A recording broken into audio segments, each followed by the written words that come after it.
Welcome to the podcast. You're listening to Z Picks by Joe.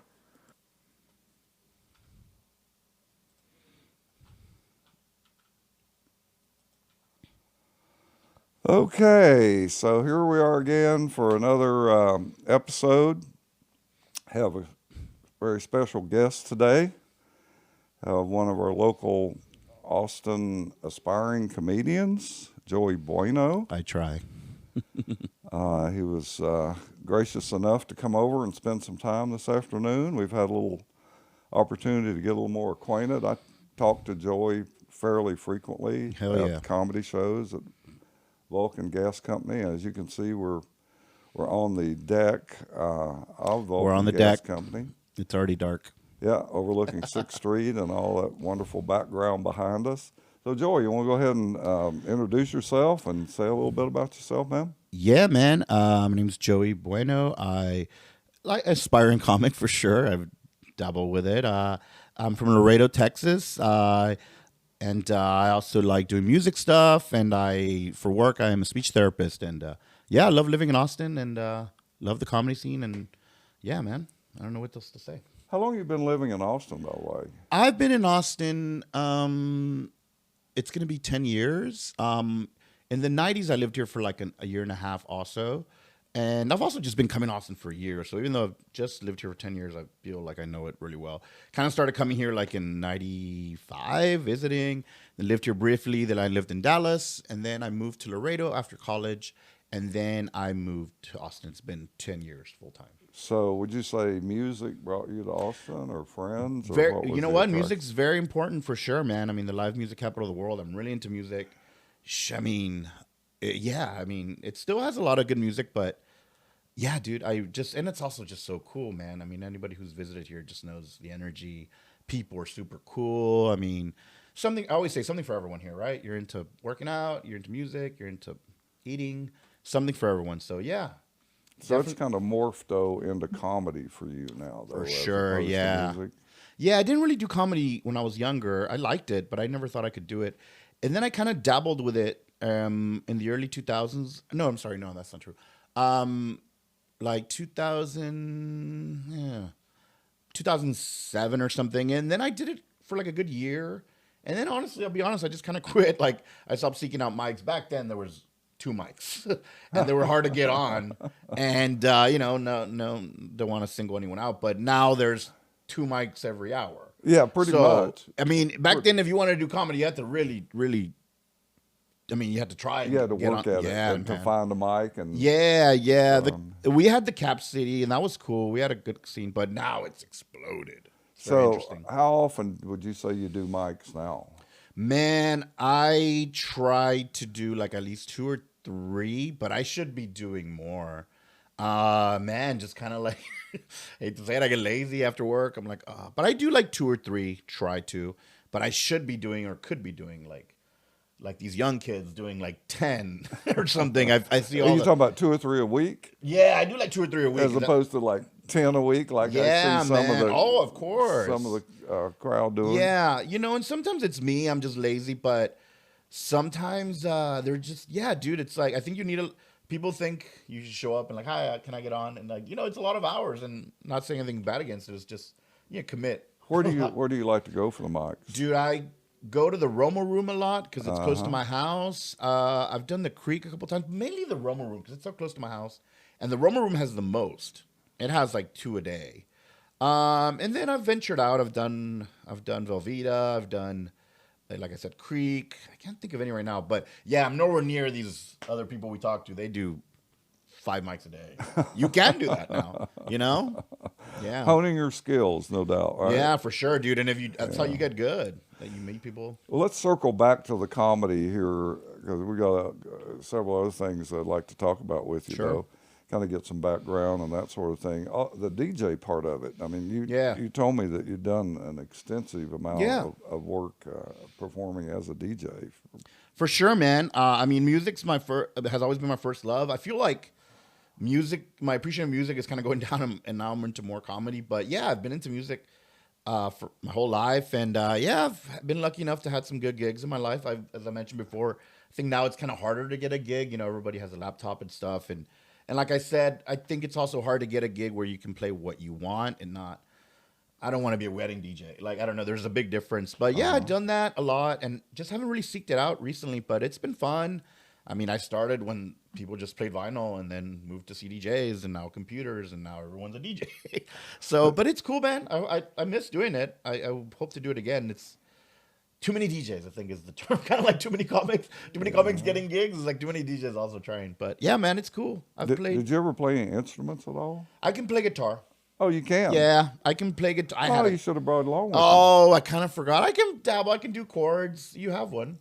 Oh, yeah, but the bridge is broken off. Oh, okay. it's not going to be. That's just for looks. Oh, okay. That's just for looks, man. I try to sing. I like singing. I love music. But I think honestly. Can you sing something a cappella? I don't. Rather not. Low. But no, singing's cool. I love singing. Yeah. I think I'm like right above decent karaoke. Like I'm not a professional singer by no means, but I think yeah, I love doing it. I always have. I've had a band in high school playing covers. Like that's as high in the singing that I've gotten. But I love doing it. I still do it. Okay. Yeah. So how about your work? Yeah. You want to touch on that just a little bit? Sure. Obviously, that's important to you. Yeah, I'm a speech therapist. I've done it for, it's going to be 20 years now. It's okay. I'm not going to say it's my passion or anything, but I've been lucky enough to have work my whole career, and it's been good. And, yeah, been doing it for 20 years, work a lot with kids, and, yeah. So you were telling me you went to North Texas State Denton. in Denton. Yeah. And got your degree in speech pathology? Speech pathology and audiology. They used to combine it. What got you interested in that, by the way? I mean, that's a lot of work to go get a college degree. You know, it's kind of like, I'll compare it to DJing. Back, I didn't know what to major in, and I had two friends. Shout out to Selena and Kim, my friends from high school. I was living here in Austin. I kind of didn't know what major to pick. I know I had to pick something. And I know I was like, I'm not going to get an art degree or something because, there's no work in that. Honestly, two of my friends were like, you should get into this. It's good. You have jobs, good paying jobs. And I was like, I literally Googled it. I was like, I didn't even know what it was. And then I realized that not a lot of schools had it. Only like 5 schools at the time had it. North Texas, UT, Texas State. I can't think. Lady of the Lake. Like 5 schools. And Denton was one of them. And I said, well, let me go to Denton. And yeah, I did it, and I graduated, and I was lucky enough to get a job right after college. I worked for a school district, and then I worked for a clinic, and then I moved to Austin, and I've done home health in Austin, which is and it's mostly with what age group? What'd you say roughly? Man, mainly kids from 1 to teen. Now we can see adults, I just never do. Mm-hmm. So mainly kids, school age. But isn't it also true that you're going to be more effective at a younger age? Yeah, a lot of adults don't seek it out for whatever reason. So at the end of the day, it's just It's kids. almost sort of like learning a language. You learn it young, it's one thing. You try to learn it when you're older, it's something else. Yes, my only adult clients that I've had were in college. Now that I think about it, I haven't seen an adult ever since then. I had some high school kids early in when I worked in the school district, but yeah, mainly kids, little kids. Interesting. Yeah, it's okay. So, what do you like to eat, man? Everything, man. Everything. Usually like ketchup on tamales. Oh my God, Joey! Trying to be controversial early. You got to be kidding me, man.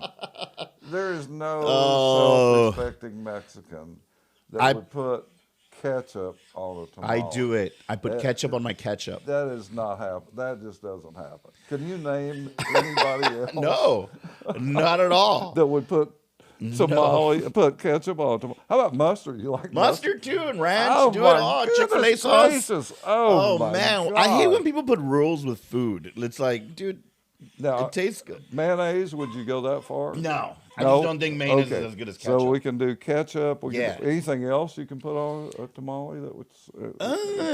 Okay, I'm gonna like piss off a lot of Mexicans.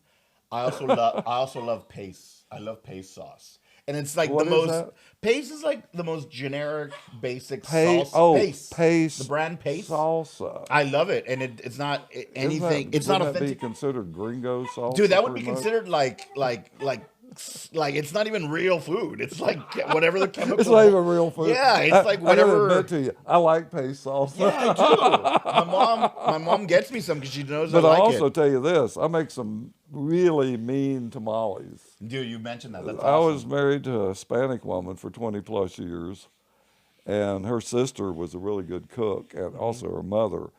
And I learned to do tamales with them, and it's kind of a ritual, really. In the in the fall, that's a seasonal kind of food, at least it was in my mind. And to this day, I still will make tamales. Around Thanksgiving. How long does it take time, you to do 'em? Thanksgiving, Christmas, huh? How long does it take you? Oh, it's an all-day thing. Yeah, And I don't have the everything patience. in your kitchen is dirty once you throw.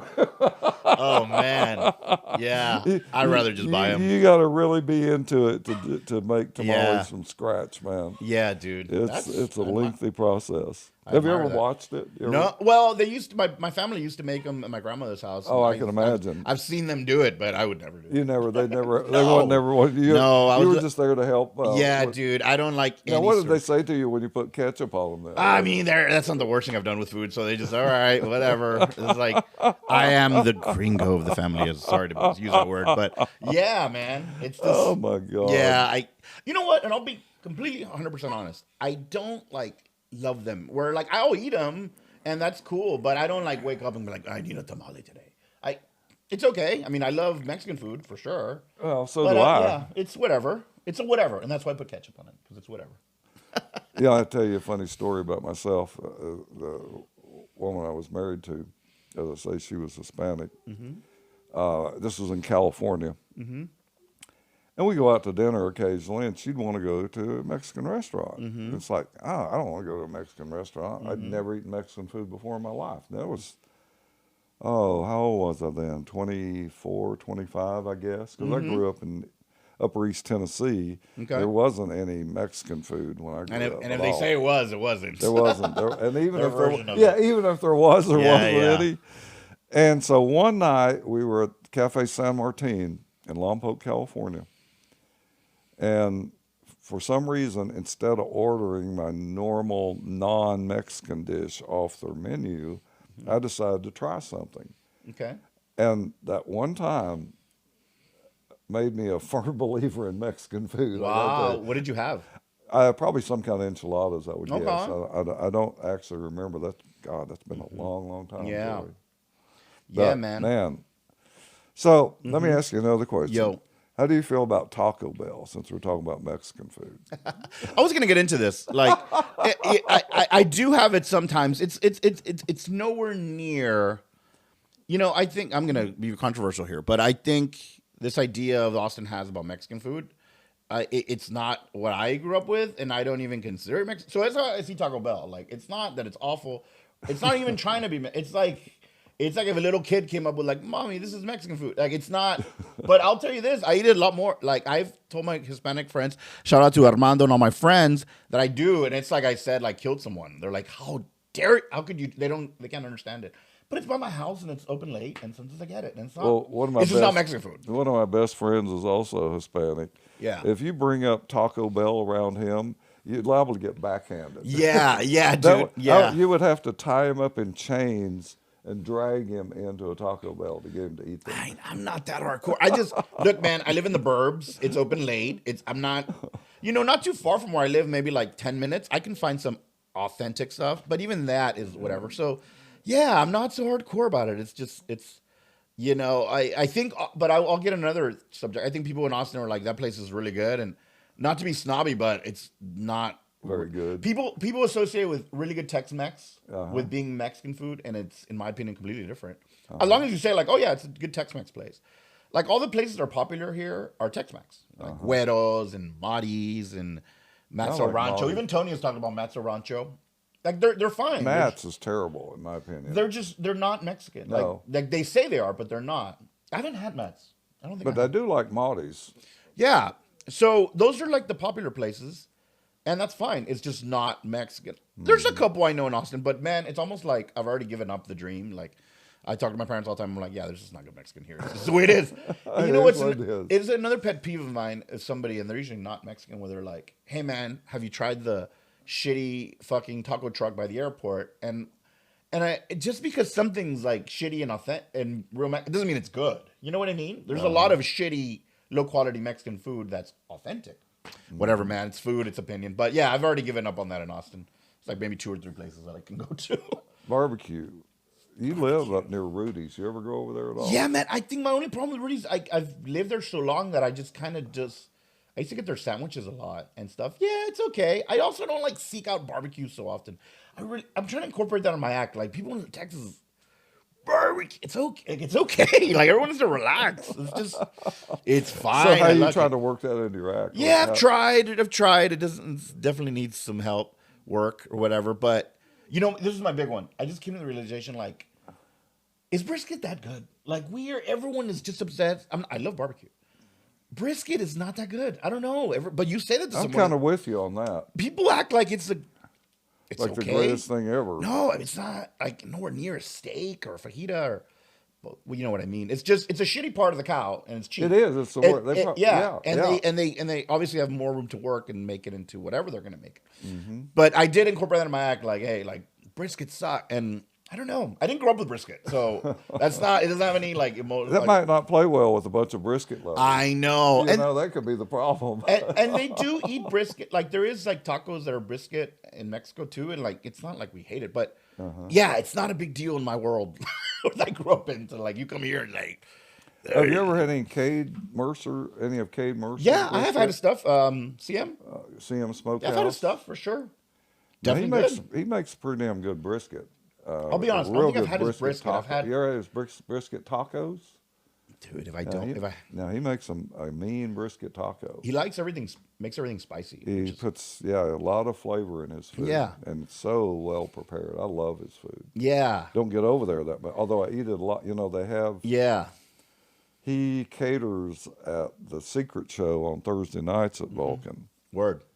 And I usually don't eat anything in the afternoon because I know he's going to be there, and I'll go grab a couple of those brisket tacos or Nice. pulled pork tacos. He's got some chicken fajita tacos that are awfully good. I sometimes taste after the Kill Tony. They sometimes Oh yeah, give them away. yeah. Yeah. Oftentimes at the Kill Tony party, he'll bring stuff for that. Great. Shout out Well, to CM. It's great food. usually goes quick if you don't Yeah.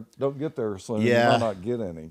My friend David Flores will give me some. Shout out to David. Yeah. He'll be like, I have some, and he'll give me a bite. Okay, let's come back to Laredo. A little Yeah, bit. man. Tell me a little bit about your experience of growing up in Laredo. And I'm going to switch some things Yeah, here. you had some good pictures.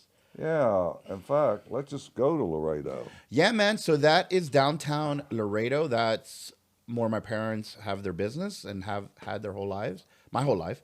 That's close to the border. So this is close to the border. So all the foot traffic that you're seeing there is people coming from Mexico. Oh, really? To come in. Yeah. And it's interesting, this downtown, because so we started our store when I was born. So as old as me. And, it's interesting to see back then, I don't know, I can't speak for all of America, but back then, like, downtown was a big deal. Like, you know what I mean? People still went to malls and stuff, but I feel like people from Mexico it was a bigger deal. Like, you go to, man, I remember back then people were all about, like, buying a stereo. Like, people still had stereo, so you buy stereos. Cologne, that place, Zorba, is still open. They're big on colognes and stuff. Anyway, I guess my point is, like, now it's like kind of ghost towny, and my parents, thank God, still have the store and stuff. But I just feel like nowadays it's nothing like what I used to grow up in the 80s. We're seeing a bunch of people come from Mexico and stuff like that. You got to remember, the Plaza Theater. Is that kind of an example of what you're talking about? Dude, I don't that's know. even before my time. Like, that's our original theater. I don't know when that picture was taken, but you can see there's barricades up there. Dude, it's a historical landmark now. And when I was growing up, I'd be at my dad's store and be like, dude, you're not helping and you're frustrating. Go see a movie. So I would just go see a movie by myself at the Plaza Theater. Yeah. So anyway, but it's just interesting how, like, cultures have changed. This was also I was going to comment on that too. Yeah. Well, my hometown in East Tennessee didn't look like this necessarily. I mean, there's some similarities. As I was growing up, that was the town. There you go. And if you were going to buy anything, you went downtown on the Exactly. main, because it was like a one-street town. and all the stores of any consequence were on that street. Is it kind of the same way? Kind of for the you? same, yeah. This is the main street that goes to the bridge. You see there the 35 sign because 35 is our main highway. Yeah. So yeah, they walk over here, and yeah, you're right. I feel like and you go to these stores and you see pictures like even from like the 50s and the 40s and stuff, and like that was even a bigger deal back then. I guess this was pre-mall. I guess what I'm getting at. Like, Yeah. I don't know when malls started, but I want to say like the early 80s, right? Or something like that. Yeah, 70s? I think it, Yeah. depending on where you were, it probably happened at a different time. But Yeah. that's what happened in my hometown is malls, they started building these strip malls that Strip were malls. not in the downtown area. They were in an area that was just really an open field. And the whole town kind of shifted commercially from that downtown area down to the mall area. Yeah. And downtown kind of, I don't know what it's like today.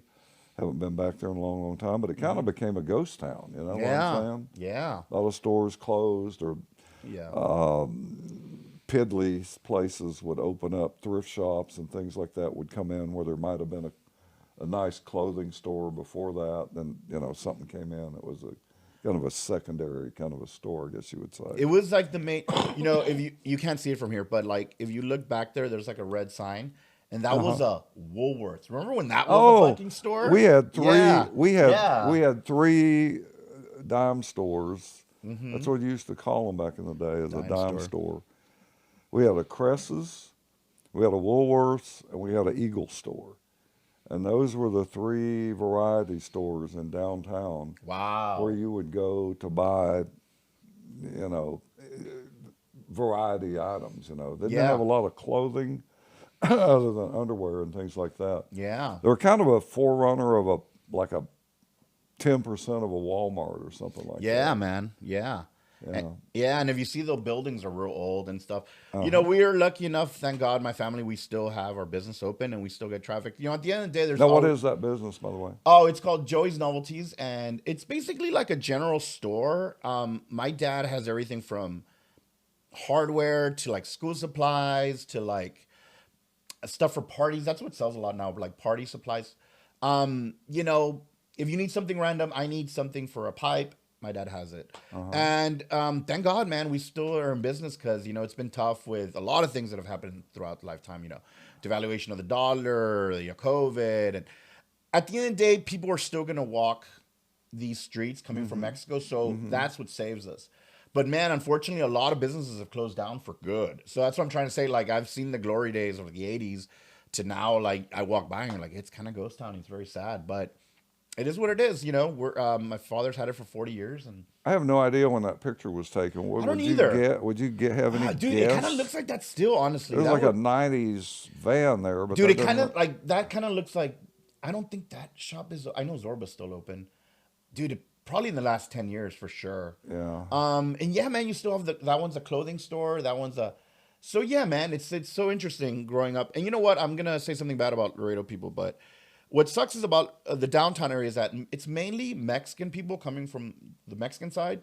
There's something about the Laredo people that they don't go out to downtown much.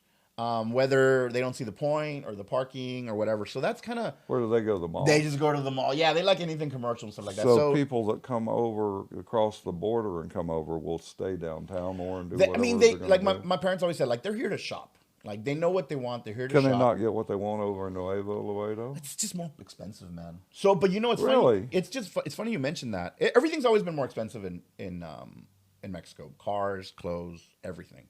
Food, not so much. But it's funny you say that. People always came over here to go to like the HEB. We had an HEB there, Walmart, what have you. But I think my mom was telling me after COVID, since so many people stopped coming here because they closed the bridges and everything, it kind of like people started adapting to shopping in Mexico. So it kind of changed. But no, yes, everything's always been real expensive. I mean, I was looking at some pictures of Nuevo Laredo. Yeah. It looks like a pretty modern town. Modern enough for a border, It's also sad too, like growing up too, the whole thing was like people coming from out of town, like, hey man, we want to go across the border and have a drink, have a good dinner, check out some music or something. And now so many things have happened, like it just doesn't happen anymore. Did you go across the border very much? Dude. How much time do you have? Yeah, man. How much time do I have? I mean, well, no, well, family wise, yes, a lot of my family, grandmother was still there, and then, Okay. and then as a teenager, God, man, from age 14 to like 20, 30, yeah, man, that's from 14. yeah, we started going out to the clubs. That's a real Oh, common. because you drink over there Yeah. probably. Oh. So back then, it was, I hate to go into this topic, but it was a lot safer for obvious reasons. And now it's just not so safe. A lot of stuff has happened. Well, drugs and things. Exactly, I think have came exactly. in and changed the Oh, whole scenario. dude, but it was so kind of growing up there was really cool. Like, all our high schools, like, where are you going? We're going to Mexico. We're going to Mexico. I bet that was cool. to It have was that fun, available man. to It you. was fun. And, It's like, we never had anything like that because you could go across the street and you're in a foreign country. dude, yes. And everything's cheaper and kind of just more fun. There's just an energy in Mexico. It's just, you can't top Well, it. that's kind of the Latin temperament. Yeah, right? yeah, man. It's like, Yeah. I started going out to clubs and everything like at 13, 14, and it was completely normal. All my friends did. And then all the way till graduating high school. Then when we went to college, we'd still come back and still go. and party over. Yeah. And again, like I told you, people, American white people, whatever, hey, tequila, like doing the thing. That was really cool too. Like we used to go to this bar called the Cadillac, which is like a historical thing.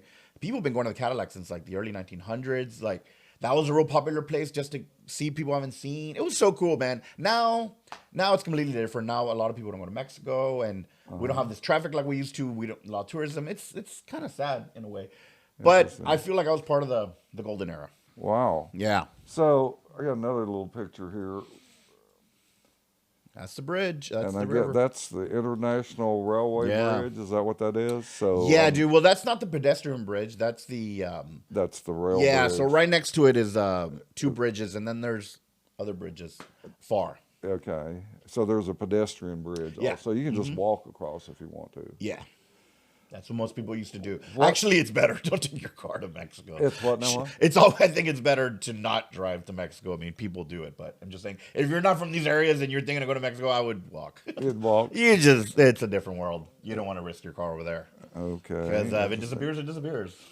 The other thing that I was in my reading, because I did a little boning up on Laredo since I've Very never nice. been there, didn't know much about it. In fact, you're the only person I know, I think, that Wow. is actually from Laredo. David Flores, shout out to David Flores from Laredo. But I was doing a little reading up on Laredo, and I found that is the least ethnically diverse city in the United States.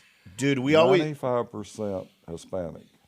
yeah, it's just so weird to like grow up with that as the norm. And I mean, I traveled when I was younger, but I didn't like internationally so much. And it's just kind of like I thought that was normal. And then when you start going to San Antonio more, even San Antonio has a lot of Hispanic. Okay. But then when you start going to Austin and stuff, you're like, man, yeah, dude. But I'll tell you this, without getting to like, we're talking about race and stuff, but it's cool to be like different in Laredo. Like we like white people. Like they were always like, dude, they're always like more like, hey, he's cool. The girls are like all sought out because they're white. Yeah, man, dude. Okay, so you're saying the least diverse. I've also been like the most boring city in America. Oh my God! Now The they happiest. didn't talk about that boring part. Yeah, man. Well, you take away, this is how I see it, and everybody's got a different opinion. But growing up there, you take away Mexico, it's a small town with small town mentality with not a lot of culture. So Mexico was the fun Yeah, aspect. dude. If there was going to be a fun aspect, of that course. was And my family, growing up, a lot of my family still lived there. So, yeah, it all changed. It all changed in my lifetime. That was kind of crazy. Interesting. But dude, Mexico's just so much more fun. It's also way more dangerous too. It's take the good with the bad, right? But yeah, you take Right. away Mexico and Laredo. Laredo's grown a lot though. We now have a university. A lot of businesses. But yeah, I don't know. I think it's a big shipping point, is Yeah, it not, man. for Yeah, the man. trade that goes back Yeah. and forth between the U.S. and Yeah. Mexico? This is how pathetic we were. When we were growing up, we're like, hey, man, I heard we're going to get an Olive Garden. No! And maybe a Red Lobster. That's what we looked forward to. 'Cause Oh, my God. We had nothing. We had nothing. Now A there's Red like- Lobster or the Olive Yeah. Garden? No, Dude, I'm I'm not- okay with the Red Lobster. Olive Garden, Dude. I Yeah. kind of put that in the Yeah. I put that in the Taco Bell category Yeah. for me. Yeah, it kind of is. But it was just the fact that, like, we get nothing. I remember growing up, like, I would see San Antonio, like, if it was New York City, like, oh, in San Antonio, they have events and concerts and wrestling. And I saw that as, like, the golden land. And growing up, and you're like, yeah, San Antonio sucks. No offense to Antonio, but yeah, man, it's just you don't know any better. But back to the diverse thing, yeah, it's just the norm, man. Yeah. It's changed though. Yeah. But it's still like you go. It's very common to go in Laredo and like they don't speak English. ¿Qué pasó, sir? ¿Quiere esto? And you're like, dude, nah, but es que no está, ma'am. Like no one speaks English, and it's just fucking crazy. And you just accept it. Like, all right, nah, because everybody like talks like this. Porque nah. Okay, I'm gonna stop talking about Laredo. Another factoid I discovered about Laredo is, unlike the rest of Texas, Laredo has had 7 flags. This is what you told me about today. 7 flags. All right, Laredo people. Laredo. I want to know if you know this. And there is the flag of the Republic of the Rio Grande. Dude, I thought it was a Middle Eastern flag, and you're fucking. No, it isn't. No, looks like Iraq or something. Yeah, yeah. Apparently, about the time of Texas independence, the population of I think it was 3 counties or whatever they called them in that area of Mexico, the Empire of Mexico, decided they didn't want to be a part of Mexico anymore. And so they seceded and formed their own little republic of those 3 counties. And Laredo was kind of the center of that. Wow. Apparently. And then as that Texas independence movement evolved, they joined with the rest of the Texicans, I think as they were called back in the day. I think I'm trying to bring that back. Which brings up an interesting question. How much do you know about the Alamo? Dude, I don't know enough about. Okay. Ask me about a history about like the real world and like reality shows. You know how many Texans there were that fought in the Battle of the Alamo? I have no idea. Well, there weren't any because Texas wasn't a state. Got me. That's how much I know. I know Ozzy Pete at the Alamo, and I know Phil Collins is obsessed with it. That's There were all I much. Texicans. I've been to it. There were Texicans who were Mexicans who had adopted the independence mindedness, whatever you want to call that were part of that whole movement to get independence for the state which was to become Texas. Wow. Now, let me ask you another question. Tell me. Probably don't know it. What actual state of the U.S. had more people who were defenders in the Battle of the Alamo than any other state? My guess would be Texas, but you're No, gonna there trick weren't any with- Texas. Yeah, you're Texas. There weren't any Texans there. Did it again. They're all God. Texans. You know more about Laredo than most people that I've ever met. Tennessee, Wow. and I am from Tennessee. You're from Tennessee. And in Wow. fact, Sam Houston is an ancestor of mine. Okay. My grandmother. Wow. My grandmother was a Houston, so Wow, man. I think that's of like impressive. 4 or 5 generations back, he would actually be a great uncle of mine. Wow, man. That's pretty cool. Yeah. So I Very always cool. thought that was kind of a cool thing. Yeah. I'm learning about Laredo. I don't think anybody Joey, like. you're dude. you're educating me on Laredo, I know, man. man. I'm sure there's people out there going, man, what an idiot. But I can vouch that most people I don't know any of this. Maybe like 2 of them. Well, you should have. I would assume in high school you had. Did they have Texas history? Yeah, man. I mean, I don't. I don't think I remember them going like, all right, let's talk about like the history of Laredo. I really don't remember that. They but didn't also, talk much about it. I was a bad student and have ADD, so I was Yeah. just like Well, of course, I was in Tennessee, so we got Tennessee history. Wow. We didn't get any Texas history. Yeah. That's cool, man. That's good to know. Oh, there's an awful lot of Tennesseans have come to Texas Wow. over the years. Wow, I didn't know that either. Checking back, yeah. Well, they were all scoundrels. They were running from something. Yeah, man. Isn't it interesting that all of Texas, like, it's so different in every city? It's like so different, like, just in general, like Laredo's completely different from San Antonio, and I don't know if it's like that in Tennessee, where it's so different in each city. Yeah. Well, Joey, you want to take a little break here? I'll take a little break. I think we'll fade us out. We'll take a Cool. little break, and we'll come back and talk more about comedy. How's that? And catch up on tamales. Let me fade us out. Okay, Hello. so here we are again after a short break. Let me remind you, I've got a special guest today, Joey Bueno, local comedian and also a friend. Hell yeah. So we took a little break here, kind of freshened up a little bit, let our voices rest, and Yep. talked a little bit about what we're going to talk about here in this section, this last segment of the show. I think we want to get back to the comedy, which is really the main reason I think you're here and why we're doing this is give you a little chance to air that and some of your history as far as comedy.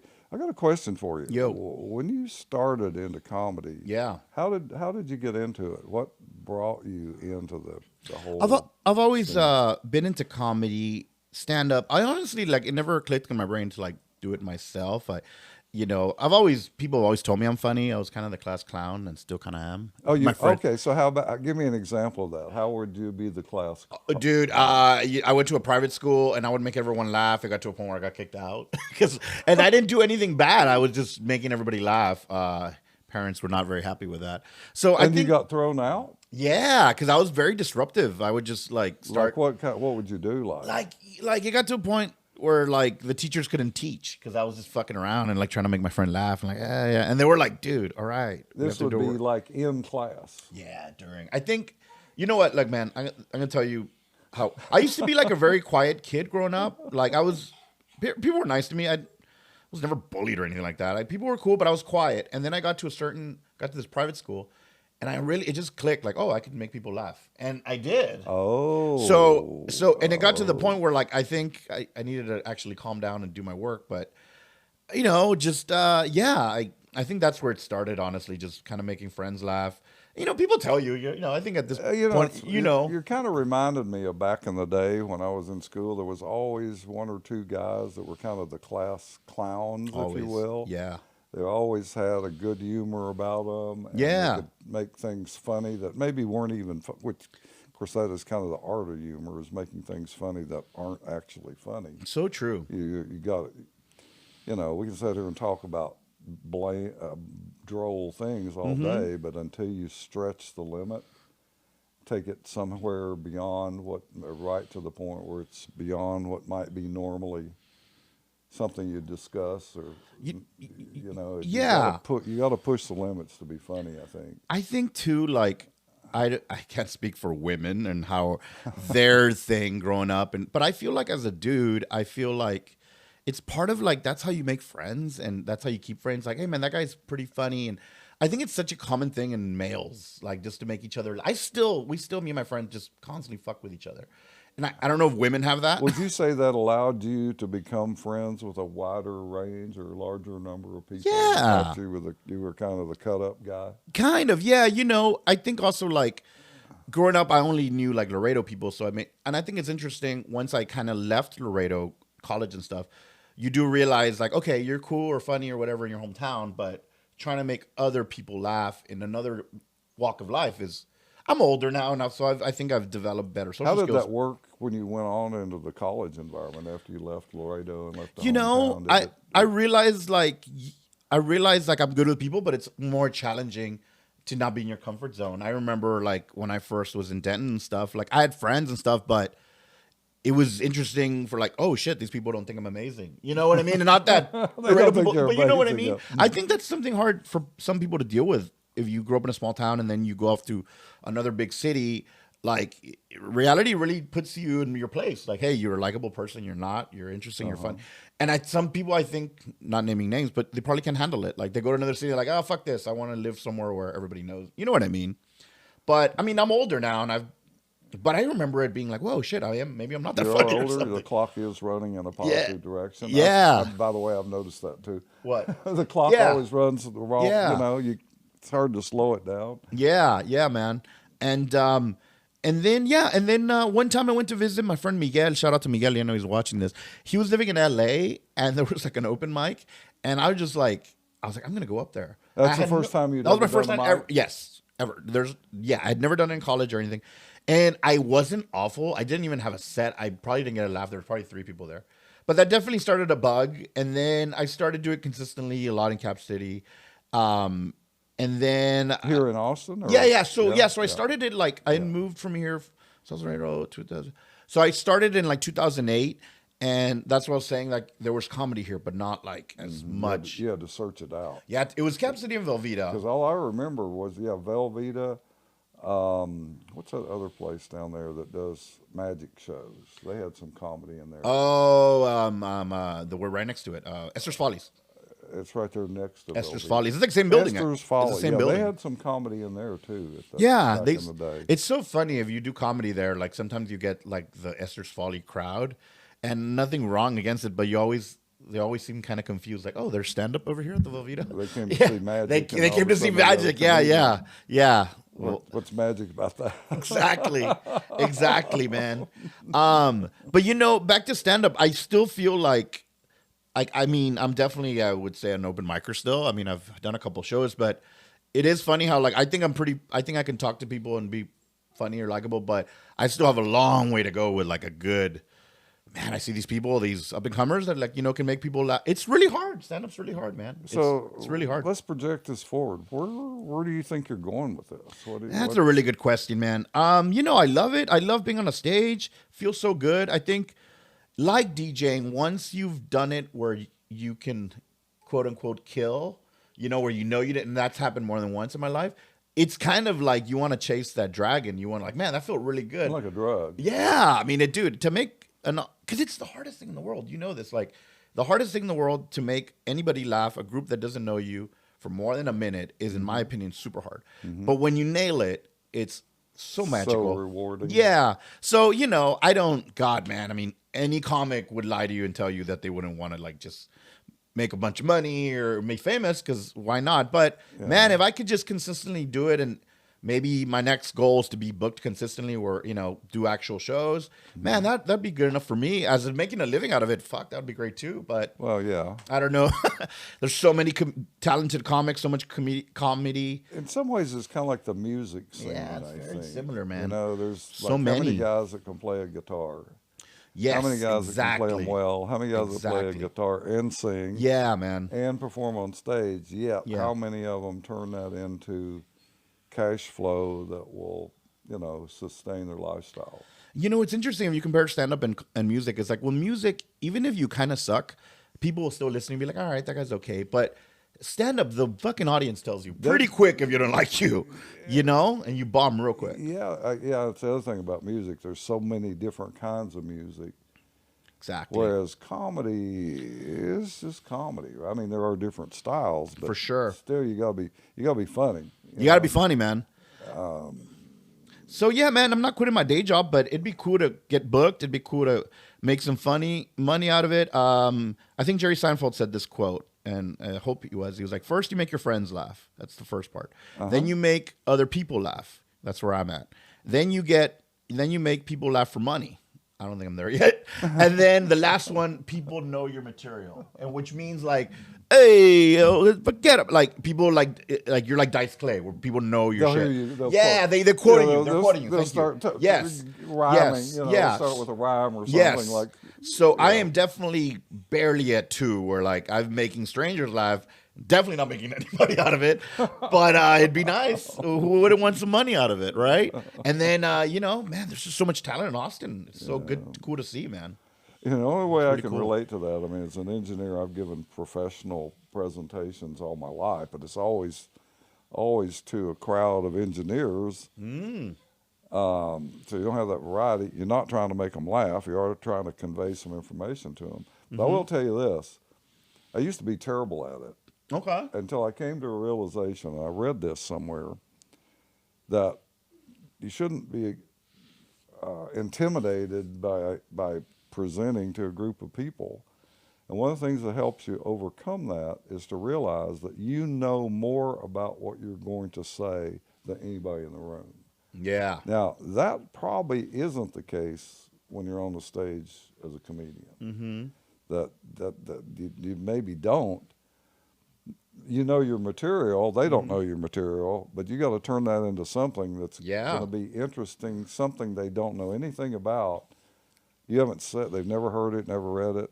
You have to turn whatever your dialogue is into something that they're going to think it's worth listening to. And I want to hear it again. I want to hear more of it.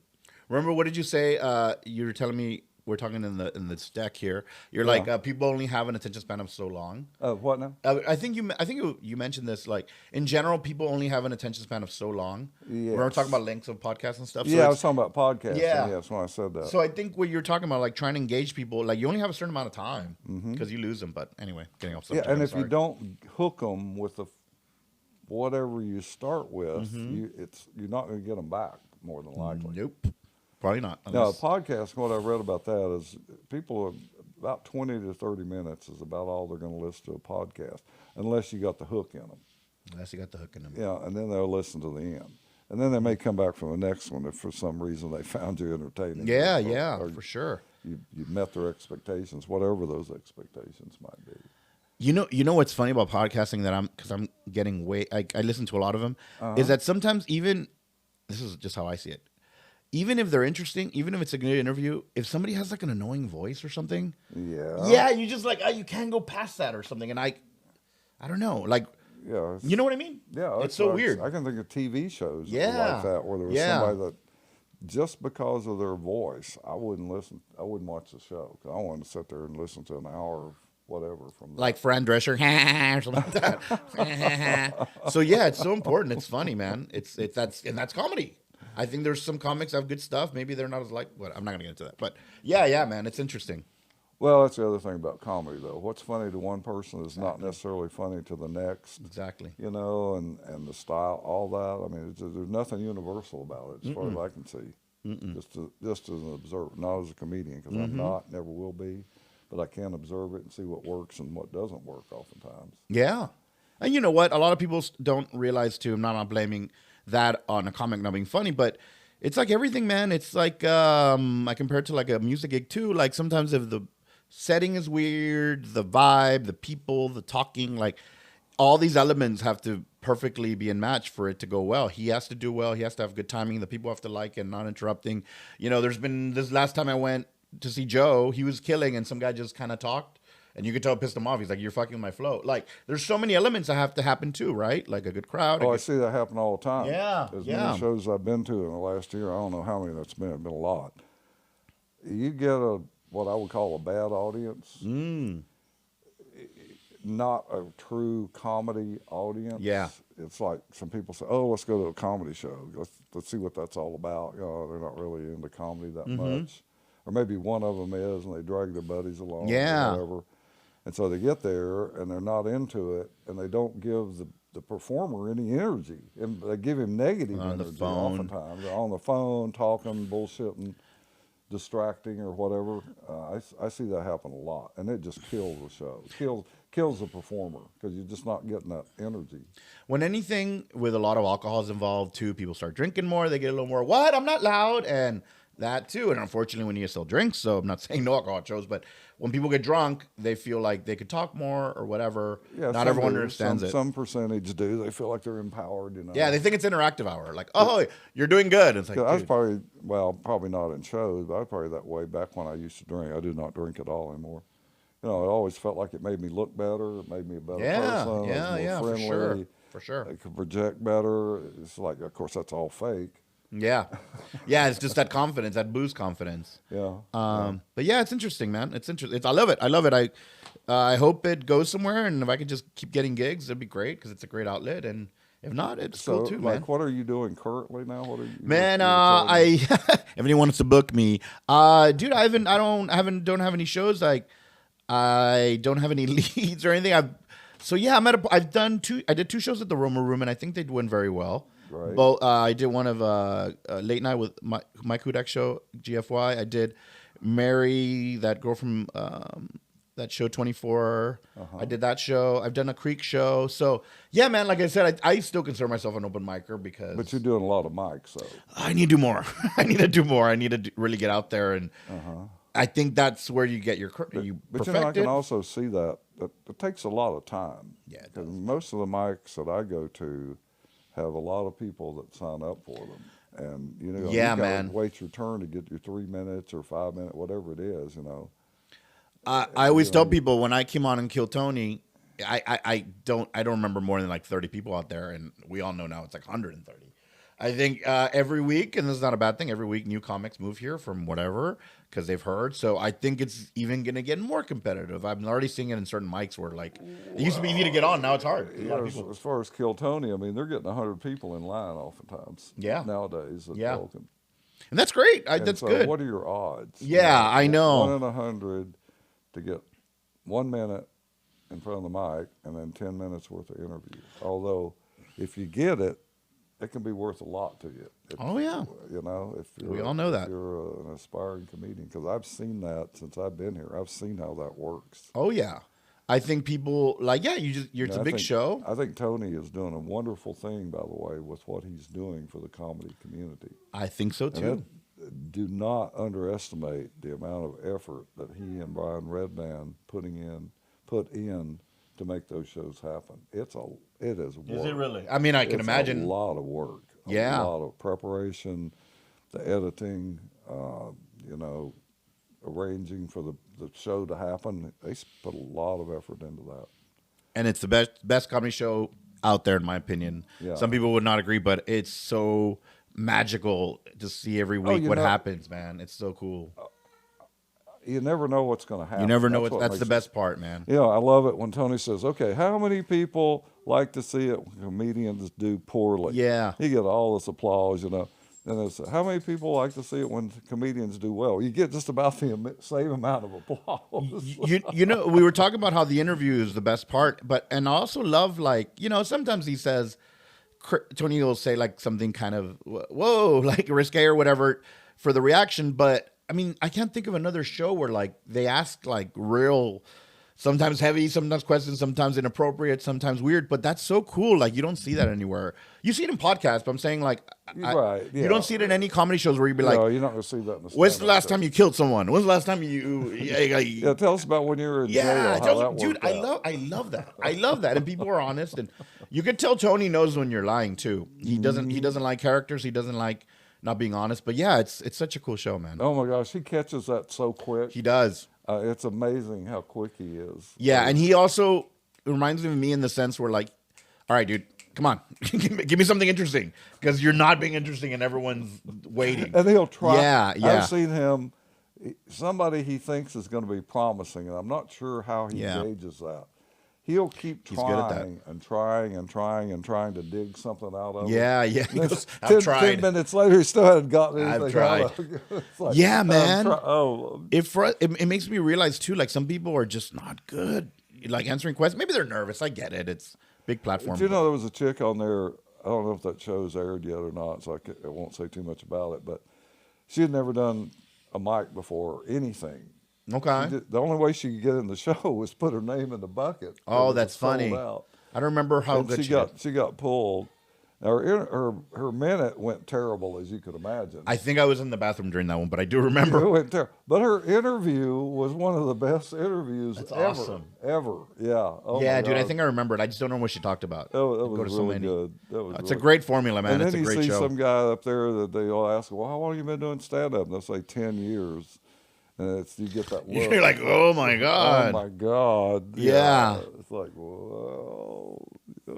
It's usually the 2 to 3 year people, I think, that seem to do the best because they've got their material worked out. Yeah, pretty for well. sure. Got their material worked out pretty well. They're comfortable with the stage. They have a story. They have a story. Everybody has a story. And almost everybody has some kind of a story that's the best part. Yeah. Can turn out to be quite interesting. Then you get, man. The other thing that amazes me is how many people show up on that show that have other talents, musical talents. Yeah. Because he always loves to exploit that. You know, if you can play a guitar, play the drums or whatever instrument, or accordion. Remember when he made Christina Mariani go get her accordion? I think it just shows that it's all artistic people, right? And like maybe they had to take her to her car to get the accordion. Like that. She's so cool. She's so likable. Yeah, man, it's a great, and it just goes to show everybody's artistic, man. Like maybe comedy wasn't their first passion. Maybe they started as a musician and they dabble into comedy. Maybe comedy. Yeah, it's interesting. I love seeing that. So I got a little clip of your Kill Tony experience. Oh yeah, that was fun. Was on what show? 488. Dude, that was the second one in Austin. That was the second one in Austin after they had moved here. Yeah, so they did. I guess 487 was the first Austin one. I didn't go to that one. This was my first time at Kill Tony, and I got pulled. First time on behind us. Yeah, and get us out of the way. Mm-hmm. And let's see if I can play that clip. Mm-hmm. Joey Bueno, look at you. Did anyone try to roll you down a hill the other snowy afternoon? You seem like you'd be fun to push into snow. We got snow yesterday. That was great. Yeah, you sort of have a lisp yourself, don't Oh, really? you? You didn't hear that? No, no. You just said we have snow yesterday. Yeah, you did do that. fucking This is like talking to an Uber driver that doesn't have a driver's license. Right. He's taking You're like, his you do work. what for a living? Yes, I really do that. He's taking his work home with him. I don't think I have a list, but okay. Oh yeah. Yeah. What else, Joey? Tell us more about you. What other hobbies and fun things? I like to hike, like to live music, love live music when we had it. That's my favorite thing to do. What else? Do you have a girlfriend? I have lived with my girlfriend, yes. Yeah. How long have you lived with your girlfriend? A couple years already, probably get married, I'm sure. Wow. You gonna propose to her soon? No. Shit, she's probably gonna hear this. Not soon, but soonish, I guess. Not this year. She's gonna hate that part. Oh man. So romantic. It's just paused right now. You look like you're What the enjoying fuck that, you George. mean? Yeah, Joey? man, for sure. Why you even have to say? Why you even have to go there? We have 14 kids already together. We should be married. Yeah. Yeah, I have the textbook big Mexican family for sure, and DJ Bueno. Hola. Hi. All right. the other guy was Mexican too, right? Yeah, he was Mexican. Give us a. You son now of you a got me. bitch. Now you got me self-conscious about it. So I good don't times, think we good need times. to show that. And by the way, all credits for that go to Tony Hinchcliffe Yes. and Brian Redband, as it is their show. Yes, they sir. Just borrowed a little clip for the fun of it. I don't think they'll care. I think the lawyers will be involved. And tomorrow's Kill Tony. All right, so let's get us back. So All right, man. that show, you said that was the second show they had Yeah. here in Austin Yeah. after they moved Yeah. from California. I remember I found out like on Eventbrite, and I didn't even know it was in town, and it was already sold out the first one. And then I was like, I gotta go to the second one, dude. So it's an interesting episode about this, because I know you didn't go to the Anton shows. The first pool was a homeless guy, and he had been there. I think he snuck in, and I think he snuck. Dude, he didn't buy a ticket. He snuck in, and he was like asking people for money, and and then like the first pool was him.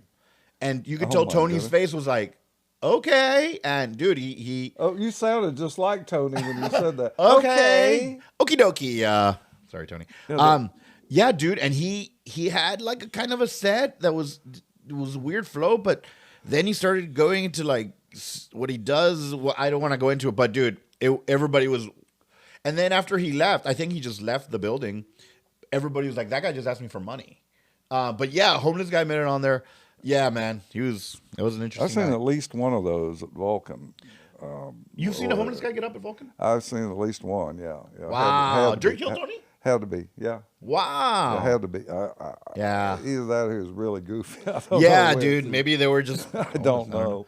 But anyway, go on about Yeah, yeah. go on So about yeah, this and show. you know what? Yeah. I'll be honest. Like I kind of had, like I said, stopped comedy, and then after doing that, it kind of gave me like a new rejuvenation. Like, hey, man, I do miss doing this, and like, obviously I'm not awful. I didn't kill, but I didn't bomb either. So, and then that started the whole comedy explosion in Austin, where a bunch of mics and stuff. So it was all perfect timing. Like this Very was. cool. You gotta remember this. This was COVID.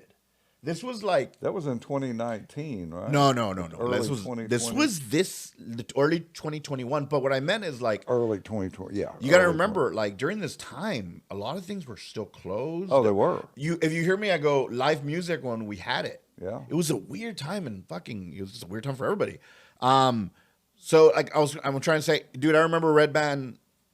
He didn't even talk about Secret Show hadn't started. Like it was the beginning of this rise of the comedy scene in Austin, which is great, but it was just such an interesting Yeah, well, time. they just got here. Yeah, you they know? just got. I feel like the show was different too. Like the show is way crazier now in a good way than it was. Anton's a different vibe too. Yeah. But of course yeah. you got a bigger audience at Very much so. Vulcan, too. There wasn't the hang. There wasn't the after party. More energy. Yeah, But, more energy. Probably didn't have the after party. Yeah, it was still cool though. I mean, we didn't know any better. But yeah, man, it feels like 1,000 years ago. It was a year ago. Yeah. Fun times. Unfortunately, I didn't get to go to any shows over there. Like you say, it was during the pandemic. They were only selling a limited number of seats. Yeah, and it for sold out audience. quick, dude. And they would go. We tried and couldn't get one. And then, of course, when Vulcan opened up, we were there. Very first show. I've been to every single show at Vulcan since it started. Yeah, man. Yeah, but it was fun. We didn't know any better, and I'm glad it's a Vulcan. But this was fun too.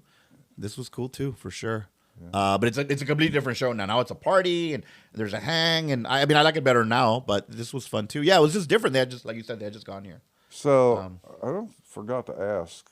Do you ever go to any of the other shows besides Kill Tony at Vulcan? Oh yeah, for sure, man. I've seen you at Secret Squad. Dude, I don't go to Secret this. Show, I haven't gone on a secret show in a minute. There's like, I'm already on a routine where like there's certain days where I'm just tired, and Thursday is one of them, and definitely Friday. So yeah, dude, I've gone a lot. I actually go to a lot of live shows. I've been to a lot of shows at the Paramount. A lot of good comedians go to the Paramount, and it's never like that expensive. I've been to the Creek, the Romo. Yeah, man, I actually do try to go to as many much as you can. Yeah. I mean, I don't want to say I'm picky, but I don't love every comic. So I mean, if somebody like that's in town that I really want, I'll make it a habit to go. And I wanted to go this past. I saw Bill Dawes last week. That was good. I was going to see Sean Patton this weekend. It just didn't happen. But now it's so funny because now Sean was excellent. Oh, did you go to Sean Patton? Well, I wanted to go. I didn't go to his main show, but he did a set on Bianca's show, her late night show, Thursday night. He did a pretty lengthy set on her show, and I loved him. I thought he was really good. He's the little that I know of him. Good. I talked to him a little bit back in the green room. He's a pretty interesting guy. Yeah, Very man. friendly guy also. If it was up to me, I'd go see live comedy every weekend. I mean, like everything else, you get tired of stuff to do. To get motivated to go downtown is a big one. Amy Shanker was there also. Amy's funny. She's funny. She's really real good. funny. It's funny. It was real late night, and the crowd had drifted away, and so she had to do her set in front of a very small crowd. But it actually was a really good set that night. And then she was on again the last night, or Saturday night, 2 nights later, on the Hit List show, and she got a full set in front of a full crowd early on, and she was really stellar. I like her. Yeah, she's a good female comedian for sure, man. Yeah, that's what's cool, man. This is the way I see Austin comedy. It's like I mean, most people will maybe not like this comment or disagree with it, but I feel like the way it was like people moving here in the 90s to like get known with their music, that has shifted to like comedy. And I feel like the music, I'm sorry to say this, we're still music town. I'm not saying that. Not like it used to be. Not how it used to be. Not how like in the day when I used to go downtown. Exactly. Or your whole thing was like 2 or 3 nights a week at least. Anywhere you went, you could find some kind of good live music back in that era, 10, 15 years ago. Now you got to look for it. Now it's you have still to look there, for but it. you got to look for it. And I don't think bands are, dude, I don't know. Well, I don't want to say this when people are going to be like, what do you know? But I don't think maybe as many bands are moving here like they used to. No, I don't think so. I think Nashville's where it's at. I think they're going to Nashville probably. Yeah. So, hey, times change. It is what it is. But it's a very exciting time in Austin for sure, man.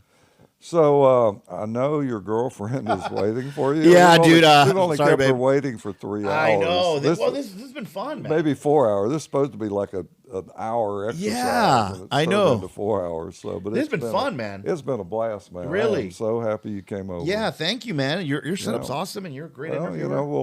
We'll do another one at some point. For sure. We need to have some space between them, but. For sure, man. Do another, maybe bring somebody, do a 3-way or something. Got further interaction. For sure. So I did a 3-way last weekend, and that was a lot of fun having 3 people on it. Yeah, man. I watched most of it. You can do the live thing again? I can at any time. I don't know if I see much point to doing it live because people have to kind of anticipate you're going to be doing it. Yeah. You might as well go ahead and let them record it, or record it. Then you can edit it properly. And then they're going to find it anyway, so I don't know. I mean, I can do it anytime. Yeah, man. Well, it's awesome, All dude. I do is push the button and it's live. I could do it right now, but... No, but I agree with the editing. I didn't see that really added a whole lot, so... It's been fun, man. It's been awesome. Thank you. Well, let me fade us out. Bye, guys. See you at the next show.